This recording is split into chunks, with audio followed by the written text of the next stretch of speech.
بسم اللہ الرحمن الرحیم۔ تمام تعریفیں خدا لم یزل کے لیے، درود و سلام عصمت محمد و آل محمد پر۔ اس کورس کا نام ہے membership of the unity club course. وہ حضرات جو دا یونٹی کلب کے ممبر بنیں گے ان کو اس کورس میں دا یونٹی کلب کے بارے میں مکمل آگاہی دی جائے گی۔ اس کورس کو کمپلیٹ کرنے کے بعد ایک شارٹ ٹیسٹ دینے کے بعد آپ دا یونٹی کلب کے ممبر بن جائیں گے۔ اس کے بعد آپ ہمارے ہر ایکٹیویٹی اور ہر ایونٹ کا حصہ ہوں گے اور ہمارے کمیونٹی کا مکمل طور پر حصہ ہوں گے۔ آج کا پہلے چیپٹر کا ٹاپک ہے agenda of the unity club. اب آپ دا یونٹی کلب میں شامل ہو رہے ہیں تو آپ کو پتہ ہونا چاہیے کہ دا یونٹی کلب کا ایجنڈا کیا ہے۔ بیسیکلی دا یونٹی کلب کا ایجنڈا 3 نکات پر مشتمل ہے، جس سے آپ کا 100% ایگری کرنا لازمی ہے دا یونٹی کلب میں شامل ہونے کے لیے۔ جس میں سب سے پہلا نقطہ اللہ کی زمین پر اللہ کا قانون ہے، یعنی قرآن و سنت کا قانون۔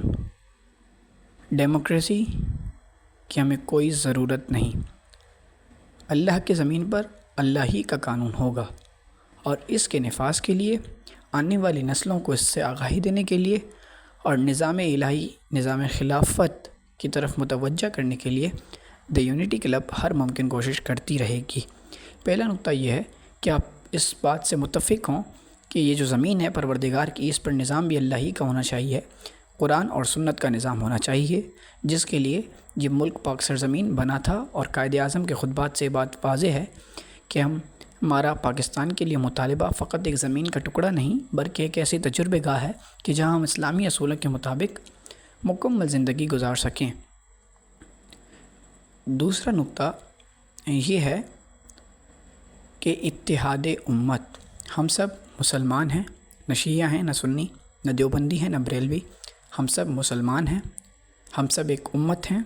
ہر لا الہ الا اللہ محمد الرسول اللہ خاتم النبیین صلی اللہ علیہ وسلم کو ماننے والا ہمارا بھائی ہے اور ہم سب مسلمان ہیں۔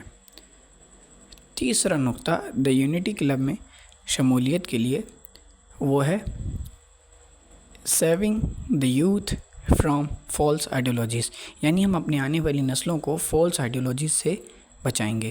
اسی بات کو مد نظر رکھتے ہوئے ہم ڈفرینٹ سیریزز، ڈفرینٹ سیمینارز اور ڈفرینٹ ایونٹس کریں گے۔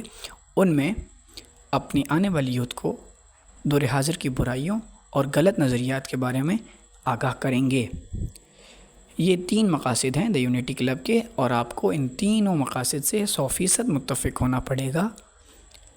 اور ان تینوں مقاصد سے جو ہر ایک انسان کی زندگی کا مقصد ہونا چاہیے، متفق ہونے کے بعد اور ان سے متفق ہونا لازم و ملزوم ہے۔ بہت شکریہ، ملتے ہیں اگلے چیپٹر میں۔